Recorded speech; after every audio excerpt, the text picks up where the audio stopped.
Hey everyone, welcome back. Session number 2. I hope session 1 helped you just really get focused and get a little fire in your belly and really want to make this a better year. I hope you had a really good time thinking about and really just carving out what your goal is going to be, what your why is behind that goal, and start building that plan, that process, that regiment to get there.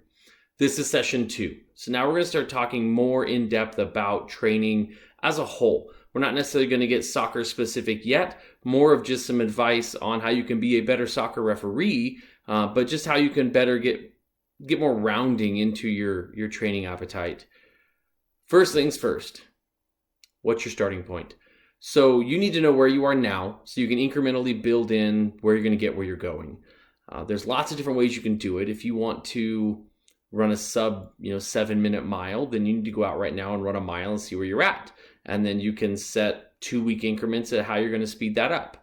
If you want to lose weight, you need to get on a scale and see where you are now and then pick a number for where you want to go. So you have to have a baseline. So where are you now?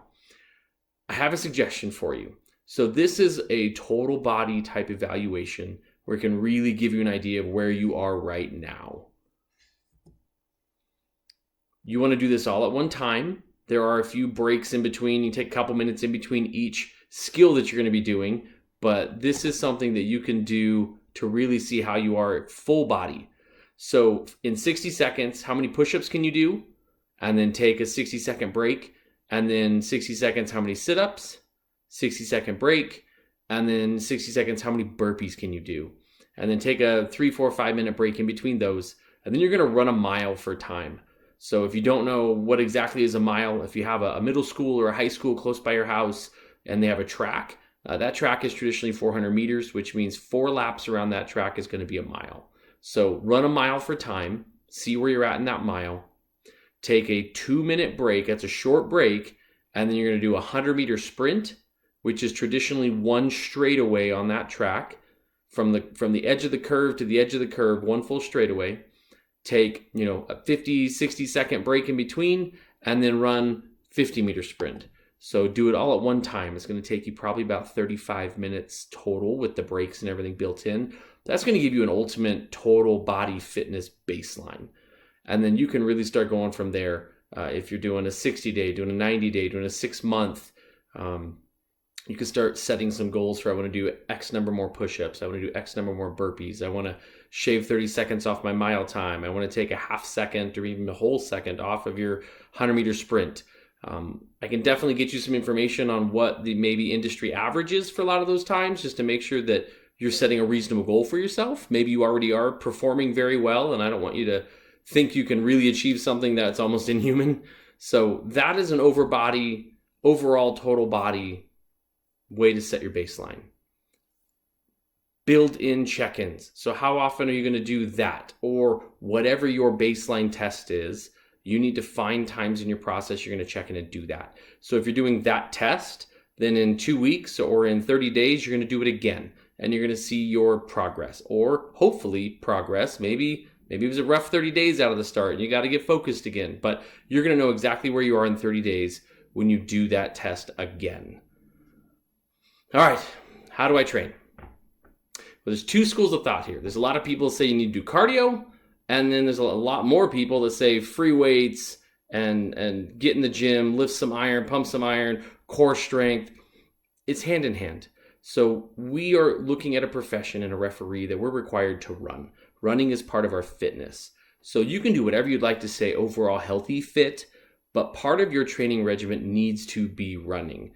Or if you're like me and your knees and back have taken a beating over the past 15, 20, 30 years, maybe the collision in your knees and back aren't necessary for training. So you're going to look at something like cycling, rowing, something where you're getting that cardiovascular workout, you're getting that heart rate up, you're getting that work without putting the strain on your knees and your back and your joints. So similar type workouts, but find a way to mix some cardio into your workout, but don't neglect weights. You do not have to go pump 100-pound dumbbells. If you haven't done much weightlifting, the first 2 weeks at least, maybe even 30 days, but at least the first 2 weeks that you start doing it, you really shouldn't feel like you're lifting that much. If you really feel like you're lifting weights, you're lifting too much. you're going to get sore. You're not going to come back. You're going to be stiff. You're not going to be able to stick with the plan and the regiment you've designed. So start low, do something you can continue, do a week. And if after a week you feel good, you don't really feel strained or tired, up your weight just a little bit. Do it another week. Ease into this. You're building a lifestyle. You're building a long-term success. You're not trying to get instantaneous results. So partner them. There's also a lot of great things out there. There's a style of workout called HIIT, H-I-I-T, high intensity interval training.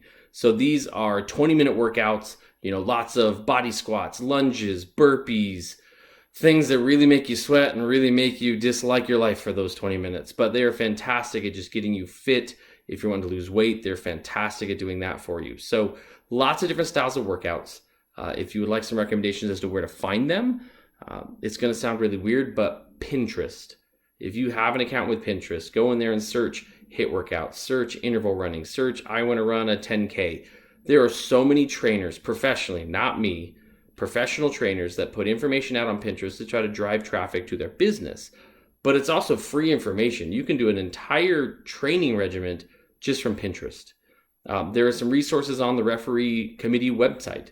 There's a new page called the resources page. It's idahoreferee.org. And on the far right in the top bar, if you're on a device, you might need a mobile device, you might need to expand the menu. But there's a resources page there now. And on the resources page is a training and fitness page. And there's a lot of the Referee 6 workouts there. There's a bunch. There's 2 different PDFs that have like 25 workouts in each PDF. So there's more information coming out. If you're a member of NYSOA, the college organization, they've got a full training regimen. So you can go find things there as well. But how should you train? You need to mix and match things. You're looking for total body fitness, cardiovascular fitness. You want muscle tone and muscle definition is going to help you. It's going to help you stay fit. It's going to help you recover. But if you densify and you lift too much and you bulk up, that can affect your speed. That can affect your endurance. That can affect how long you can run because now you're heavier. So you need a balance here. Don't go too far either way. When you talk to a lot of the people from the PRO organization, they really, really focus on free weights and core. Those are fantastic, and I will 100% support that. But they're making an assumption you're already running and you're already doing cardio in your personal fitness. So they focus on that as an additive to it. I want you to do both. If you're wanting to be a quality referee, you need cardio, whether it's cycle, run, row, whatever it is, and free weights, core, muscle fitness. So you need to partner those together. All right, I'm at home. I can't go to the gym. I've got my kids at home, or maybe someone's still in level 1 COVID. I can't go to the gym. They're closed. Here's something you can do at home. It's a total body workout. No weights required at all. So even if you're just taking a day and you're not going to the gym, you can do this at home and get a complete body workout. So you're going to do 4 sets of these, 4 sets of this workout. Push-ups, you're going to do 20 push-ups, 20 sit-ups, 20 dips. Dips is going to be a tricep workout where you use your coffee table, you use a dining room chair, you use something in your house that you're going to grab with both hands down by your waist and dip so that your triceps and arms are going up behind you. If any of these workouts you're not sure what they are, jump on YouTube. There's videos for all of them. Body squat. So this is no weight, just your body weight. It's a squat motion. Get down where your butt is low. It's down by your knees. Your legs are perpendicular. So 20 just regular body squats. 10 standard burpees. So hands hit the ground, legs go back into a plank, legs come back in, you stand back up. There's no extra push-up. There's no jump. If you're someone who isn't in their 20s anymore and burpees are a little tough, I'm not even old yet. I'm still young and burpees are tough for me. My knees and back have taken a hit. So if you take the burpees out of this, it's still a great workout. Lunges, so just a traditional lunge, step back, go into a lunge, do 10 each leg. You can do 10 at a time or you can alternate. And then just a plank, a standard plank. You don't even have to do a high plank with your hands up. You can go down on your elbows. Don't interlock your fingers. Keep your hands apart, but go down on your elbows and do a plank for 30 to 40 seconds. That workout right there will take your personal fitness to a whole new level. You do that 3 times a week. I'm not even talking 7 days. 3 times a week, mix in one day that's just stretching, that you're just relieving your muscles and getting some of that tension out. And maybe a day or 2 go for a jog. That's still only 6 days. You still have a whole nother day that you're not doing anything. But that workout right there at home will get you results. Interval training. So the more we can spike our heart rate and bring it back down, spike our heart rate and bring it back down, that's where you're going to get cardiovascular results. So you're going to start burning more fat, burning more calories. When your heart rate jumps up, when your muscles have to work, they burn energy, they burn calories, they burn fat, then you calm it back down. So redoing that cycle over and over again is really going to up your fitness and your endurance. So this is an old school, I say old school, it's like 10 years ago, but this is one of the previous fitness tests that the US Soccer or FIFA have used for referees. So this is a standard high school track, middle school track, so it's 400 meters.